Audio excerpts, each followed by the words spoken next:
Bonjour à tous et à toutes, je suis Caroline Larcher, je suis hypnothérapeute et coach à La Rochelle. Donc aujourd'hui, j'avais envie de vous parler de la bienveillance. Alors la bienveillance, c'est un terme, la parentalité bienveillante, être bienveillant, ils ne sont pas très bienveillants, c'est compliqué parfois de se dire, bah, tiens, qu'est-ce que ça veut dire? Alors aujourd'hui, j'avais envie de vous parler de cette bienveillance par rapport à soi. Comment faire pour être bienveillant avec soi-même? Alors pour ce faire, dites-vous qu'il y a un truc à l'intérieur, je ne donnerai pas de terme, vous trouverez vous un terme pour cette partie de vous, qui est souvent pas d'accord. Je suis pas d'accord avec ci, je suis pas d'accord avec ça, j'ai pas envie comme ci, j'ai pas envie comme ça. D'accord? Et cette partie de vous, elle est toujours en train de donner son point de vue sur les autres et sur vous-même. Et vous avez appris à l'écouter. Donc elle continue cette partie-là, et blablabla, j'ai un truc à dire, et ouais, je trouve que c'est pas normal, et puis cette personne, elle a fait ça, et c'est pas ok, etc. Aujourd'hui, si vous arrêtiez de l'écouter, vous allez me dire, mais comment? Ça fait des années que j'essaye de la faire taire, mais elle continue à me parler, etc. Ne pas rentrer en lutte avec cette partie, mais plutôt harmoniser, accueillir, ne faire qu'un.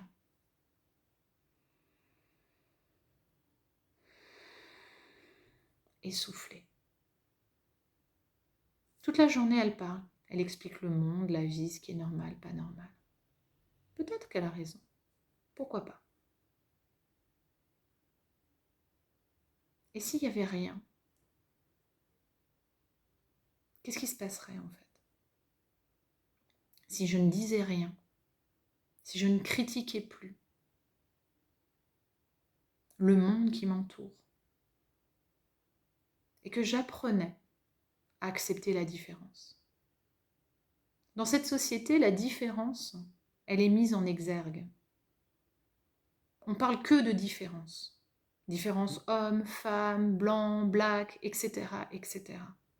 Et on vit tout le temps dans la différence. Mais on n'apprend pas à s'accepter finalement. Et donc à l'intérieur de soi, on croit qu'on est différent, qu'on est deux, trois. Christine and the Queen, dans une émission, elle disait « Moi j'ai l'impression qu'on est en coloc. » En fait, on n'est qu'un. On est un tout, ou alors on est multiple. On n'est pas deux, on n'est pas trois. Alors à ce moment-là, on est 100 à l'intérieur de soi. On est plein de parties de soi. Pour quelle raison il n'y en a qu'une qui a le droit de parler et qui a le droit de donner son point de vue? Et les autres? La joie, le bonheur, l'amour, la culture, l'intelligence, la créativité. Ils n'ont pas le droit de parler, eux? Apprenez à être calme et bienveillant avec vous-même. Juste en parlant à cette voix, en lui disant « Peut-être que tu as raison, mais j'ai besoin là que ce que tu dises, ce soit positif. J'ai besoin que ce que tu exprimes à partir de maintenant, ce soit plus positif. Certes, le monde dans lequel on vit, il y a des inégalités absolument terribles. C'est vrai. Mais est-ce que je peux agir sur ces inégalités avec cette voix qui parle sans cesse? À part parler, qu'est-ce qu'elle fait concrètement pour lutter contre toutes ces inégalités que ma voix intérieure critique? Alors je peux commencer à apprendre, à m'harmoniser avec cette voix et lui dire sûrement que tu as raison, donc peut-être que concrètement, nous pourrions faire ça ou ça. Concrètement, je peux agir. Bien sûr, vous pouvez agir. À tout moment, vous pouvez agir sur vous et sur le monde qui vous environne. Souvent, on voit les choses très loin, plusieurs années après. On voit tout ce qu'on devrait faire à une grande échelle.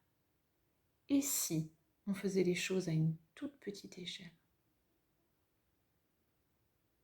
prendre soin d'une personne ou d'un animal. C'est déjà extraordinaire. Appeler régulièrement une personne qui a besoin d'écoute, c'est déjà extraordinaire. Peut-être que ça ne suffit pas, mais c'est déjà extraordinaire ce que vous faites déjà dans votre vie de tous les jours. Et plus vous faites ça, plus ça donne du sens. Et votre petite voix intérieure, elle commence à être moins présente. Et elle apprend aussi cette tolérance, en mettant en valeur tout ce que vous êtes et tout ce que vous faites dans votre journée.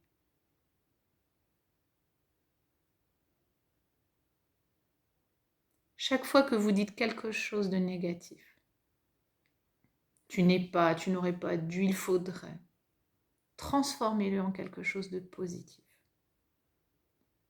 Positif, c'est juste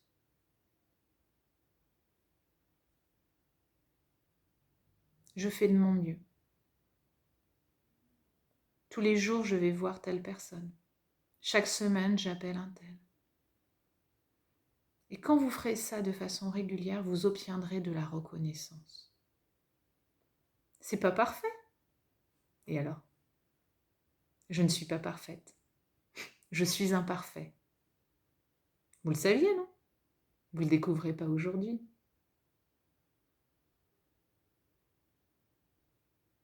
Il y a certains de mes patients qui me disent oui, mais surtout les enfants, ils me disent oui, mais moi j'ai vraiment l'impression d'être nulle parce que Hugo il est très bon en mathématiques et moi je suis pas très fort, etc.